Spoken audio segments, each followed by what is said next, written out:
দাজ্জাল যখন বের হবে তখন দাজ্জালের অনুসারীরা কারা হবে, এইটা নিয়ে অনেকের মধ্যেই প্রশ্ন রয়েছে, তবে এর উত্তর রয়েছে হাদিসে। দাজ্জাল যখন পৃথিবীতে আত্মপ্রকাশ করবে তখন বিশ্বের বহু মানুষ তার অনুসরণ করবে, কিন্তু হাদিস মোতাবেক 3 শ্রেণীর মানুষ দাজ্জালের সবচেয়ে বড় অনুসারী হবে। প্রথম শ্রেণী হলো ইহুদিরা। তারা নবী ঈসা আলাইহিস সালামকে মিথ্যা নবী বলে দাবি করেছিল এবং হত্যার পরিকল্পনা করেছিল।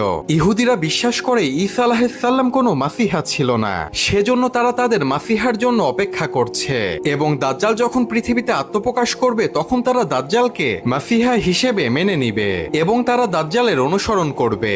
দ্বিতীয় শ্রেণী হলো একদল নারী।